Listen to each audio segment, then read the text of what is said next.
18ই জুলাই রাতে স্মৃতিচারণ করলে সার্জিস ক্ষেপে যান কেন? জুলাই গণ অভ্যুত্থান চলাকালীন 2024 সালের 18ই জুলাই রাতে স্মৃতিচারণ করতে গেলে জাতীয় নাগরিক পার্টির উত্তরাঞ্চলের মুখ্য সংগঠক সার্জিস আলম কেন ক্ষেপে যান? এমন প্রশ্ন তুলেছেন আন্দোলনের অন্যতম সমন্বয়ক হাসিবুল ইসলাম। রোববার 27শে জুলাই হাসিবুল তার ব্যক্তিগত ফেসবুক অ্যাকাউন্টে একটি পোস্টে এমন প্রশ্ন উত্থাপন করেন। সার্জিস আলমকে উদ্দেশ্য করে হাসিব বলেন, শোনেন সার্জিস, 18ই জুলাইয়ের রাত আমার রাজনৈতিক জীবনের কলঙ্কিত অধ্যায়।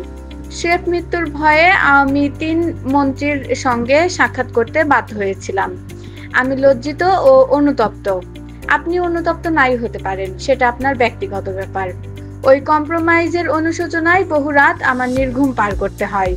অন্য আরেকটি পোস্টে গণতান্ত্রিক ছাত্র সংসদের এই নেতা বলেন, গত বছর 18ই জুলাই রাতে আমাকে তুলে নিয়ে শিবির রাষ্ট্রদ্রোহী ট্যাগিং করে বন্দুকের নলের ডগায় রেখে 3 আওয়ামী মন্ত্রীর সঙ্গে জোরপূর্বক সাক্ষাৎ করায় একটি গোয়েন্দা সংস্থা।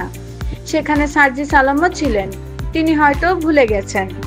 তিনি বলেন, আন্দোলনের পিক মোমেন্টে 6 সমন্বয়ক যখন ডিবিতে, তখনও তারা আমাকে নিয়ে আন্দোলনের সহিংসতার দায় জামায়াত বিএনপির ওপর চাপিয়ে আন্দোলন স্থগিতের ভিডিও বানানোর জন্য ক্রমাগত চাপ দিতে থাকেন। পরে তুলে নিয়ে গান পয়েন্টে রেখে জোরপূর্বক ফেসবুক পোস্ট করায়। আমার রাজনৈতিক অবস্থান সবসময় দিল্লির অধিপত্যবাদ, আওয়ামী ফ্যাসিবাদ ও বিচার বহির্ভূত গুম খুনের বিরুদ্ধে ছিল, কিন্তু আমার রাজনৈতিক জীবনকে কলঙ্কিত করেছে ওই সংস্থা। Suraiya Akter, Rashtrabarta, desk report.